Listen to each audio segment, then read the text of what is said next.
राधा राधा राधा राधा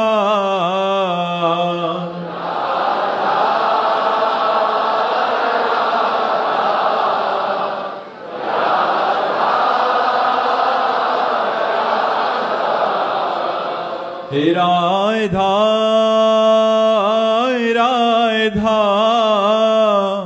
राधा राधा राधा राधा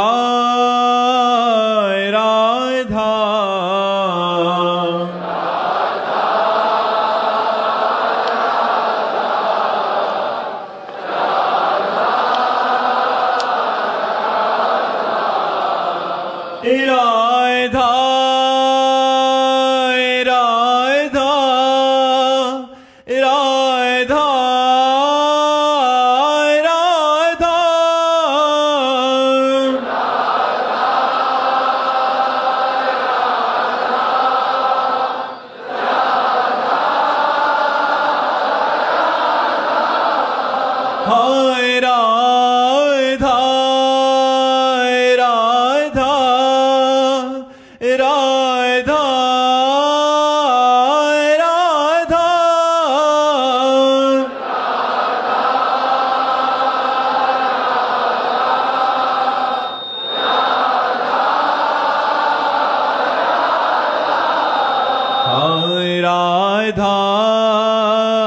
राधा राधा राधा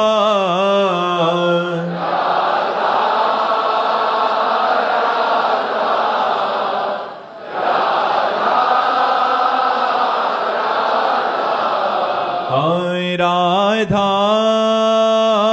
राधा राधा राधा हाय राधा राधा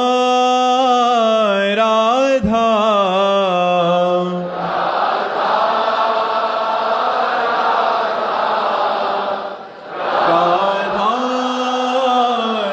राधा श्री राधा वल्लभ लाल की, समस्त संत हरि भक्तन की, श्री वृंदावन धाम की, सतगुरुदेव भगवान की। मीरा शर्मा जी गुजरात से।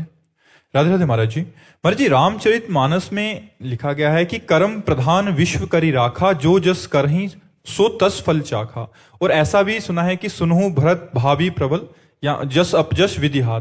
महाराज जी, कर्म प्रबल है या भाग्य? तो विधि हाथ तो कर्म ही कद से बनता है ना, जिसे प्रारब्ध कहते हैं, जिसे दैव कहते हैं, जिसे विधि विधान कहते हैं। तो विधि विधान कैसे बनता है?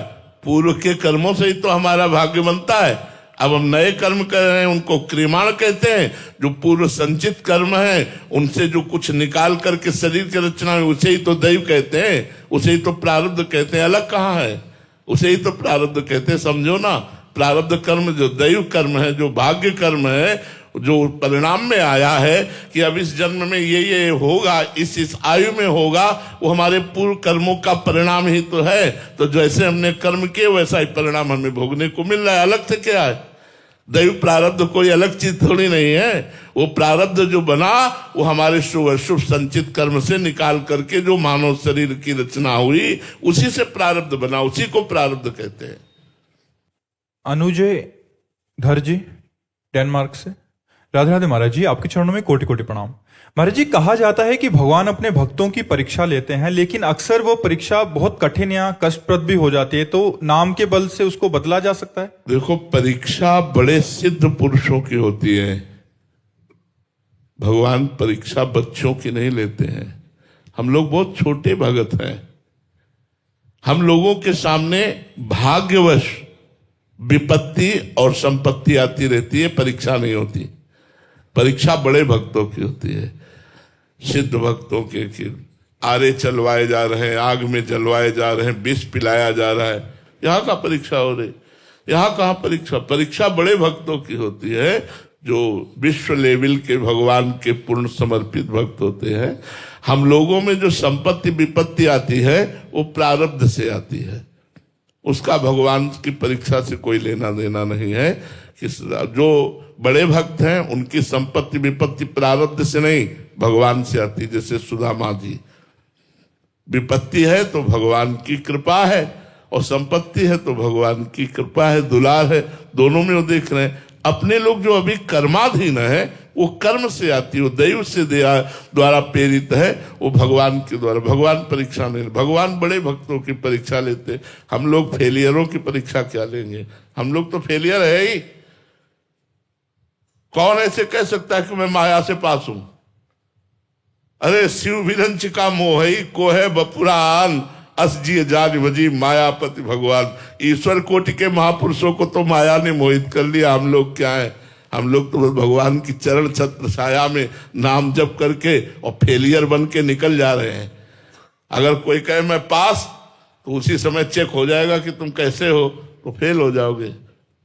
भगवान परीक्षा उनकी लेते हैं जो बड़े महाभागवत होते हैं। अपने लोग तो बच्चे हैं, अपने लोग तो शरणागत है, अपने लोग परीक्षा लायक है ही नहीं, फेलियर है।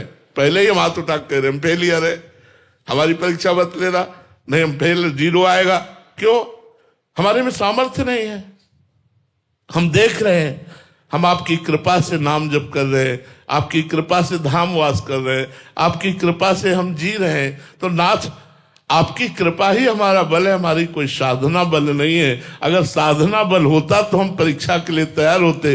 नाथ, हम तो आपके चलाए चल रहे हैं, आपके जियाए जी रहे हैं। जैसे आप चला रहे वैसे चल रहा हूं प्रभु, मेरी परीक्षा क्या? तो हम लोग तो साधारण भक्त हैं, असाधारण भक्तों की परीक्षा होती है। महाराज जी, बहुत जो नए साधक होते हैं प्रारब्धवश, ये तो अभी समझ आई है परिभाषाएं आपके श्रीमुख से, पर महाराज जी उनका ये प्रश्न रहता है कि जब से भक्ति मार्ग में पैर ही रखा है तो प्रतिकूलताएं ज्यादा आने लगती हैं। उसका संयोग बन जाता है ऐसा कि जैसे हम आज से भक्ति शुरू की और आज से ही हमारा पाप कर्म लागू हो गया। अब हमें दुख पर दुख भोगना पड़ेगा। कर रहा हूं अच्छे कर्म, लेकिन भोगना पड़ेगा दुख पर दुख। अब जैसे किसी ने पाप शुरू किया और कर्म शुभ जो पूर्व के जमा है उनका फल लग गया, अब उसकी उन्नति होनी शुरू हो जाएगी। अब वो सोच रहा है मैं पाप कर्म कर रहा हूं, उन्नति को प्राप्त हो रहा हूं। ऐसा नहीं है। तुम्हारे पुण्य कर्म जिस दिन नष्ट हो जाएंगे और नवीन पाप कर्म और पूर्व पाप कर्म जुड़ेंगे, उस दिन ऐसा ब्लास्ट होगा कि सर्वनाश हो जाएगा। और जो धर्म से चल रहा है उसके पाप नष्ट हो रहे हैं। आज वो कष्ट में है, लेकिन कल वो महान उच्चतम स्थिति को प्राप्त होगा। आध्यात्मिक और माइक प्राकृतिक दोनों, इस पर लोग सकल सुख पावत। इसलिए ऐसा न सोचना चाहिए कि आज भक्ति में कदम रखा और हमें प्रतिकूलता भगवान देने लगे, ऐसा नहीं है।